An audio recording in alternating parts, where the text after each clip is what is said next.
Hello, Josh here, and welcome to Asleep No More, where we discuss philosophical and psychological concepts and explain how these ideas affect you in your everyday life.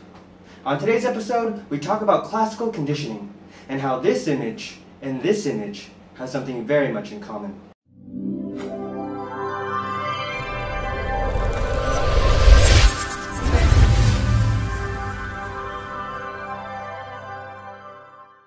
Ladies and gentlemen, we here at Asleep No More are very pleased to have the father of classical conditioning here in studio with us today. Everyone, please give a big round of applause for Mr. Ivan Pavlov. Hello, Ivan Pavlov here. I was born September 26, 1849, and passed away February 27, 1936, at the age of 86. I was born in Russia. I studied my postgraduate degree in physiology at St. Petersburg University. Okay, that was a bit weird. Anyways, during the 1890s, Ivan began a study on the role of salivation in digestion. He did this by measuring the amount of saliva a dog produced when given meat. His hypothesis was that salivation is a reflexive process. However, after a few days of experimenting, he noticed that the dogs in the lab began to salivate even before the food reached them. He quickly realized that salivation was not a response due to an automatic physiological process as previously believed. After further observation, Pavlov suggested that the salivation was a learned response. He believed that the dogs in the lab had begun to associate the food with his lab assistants. This is how the idea of classical conditioning all started. Have I lost you yet? Let me draw it out for you step by step. Pavlov noticed a few things before the conditioning had occurred. First, he gave the dog some meat powder, and the dog started to salivate. He labeled the meat as an unconditioned stimulus because it unconditionally, naturally, and automatically triggered a response. Next, the salivation was labeled an unconditioned response because it was an unlearned response that occurs naturally in reaction to the unconditioned stimulus. No one ever taught the dog to salivate when the food was given to him. That was an inborn trait. Next, and still before conditioning, he introduced a bell, which he labeled as a neutral stimulus because it was a stimulus that before conditioning did not naturally bring about the response of interest. He rang the bell over and over, but the salivation did not occur. So during the process of conditioning, the neutral stimulus is presented, which is the bell. Yes, you guessed it. Immediately followed by the unconditioned stimulus, which is the meat, to produce the unconditioned response, which was salivation.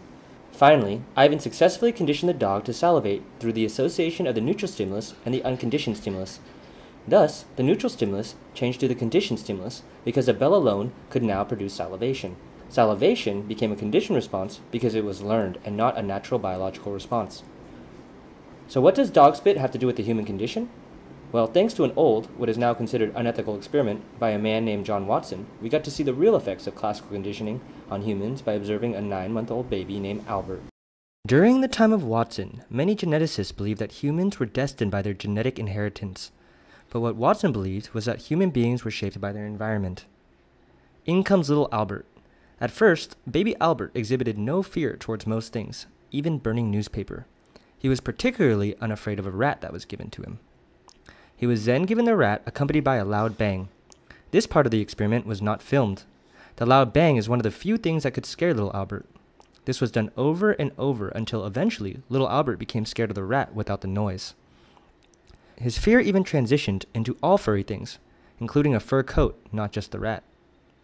Watson's experiment was a success because he was able to prove that fear could be learned and not just inherited. He urged parents to take positive control over their environment to ensure a positive upbringing. There are many examples of how classical conditioning can negatively affect a child. Take this picture, for instance. Hate towards a whole social group as a child is not an unlearned response that occurs naturally. Children will unconditionally, naturally, and automatically trigger a response when their parents give off a negative or positive emotion. When children constantly observe their parents' behavior, there is a high chance that these children will repeat these behaviors well into adulthood. Even if we are opposed to these things, it is very hard for us to escape classical conditioning because it is everywhere. Take this Mini Cooper ad here, for example. If we look at a Mini Cooper without any prior information, we may feel that it is a nice-looking small car, but the marketing team over at Mini Cooper want you to believe otherwise. By associating the car with speed and a badass driver, they are trying to condition you to believe that all Mini Coopers are badass. Of course, the marketing team over at Mini Cooper is only doing their job, and that Mini Coopers could actually be badass. But if you look closely at the car in the ad, it's not a Mini Cooper at all. In fact, the only thing left of this Mini Cooper is its logo and shape. When we are bombarded daily by false information coming from every direction, how can we even begin to say that we are in control of our own lives? Remember that our reality is mainly a collection of memories. The first step to awakening is realizing that our minds are filled with many things that are simply not real. And finally, the answer to the question presented in the introduction. What does this picture have to do with this picture? Well, I'll give you a hint. It has to do with military propaganda. Let's see if you can guess how classical conditioning is used in this example by answering in the comments section below. If you get it right, we will feature your answer in next week's episode. I hope you learned a little bit more about yourself and about life in general. Until next time, I'm Josh, and we are Sleep No More.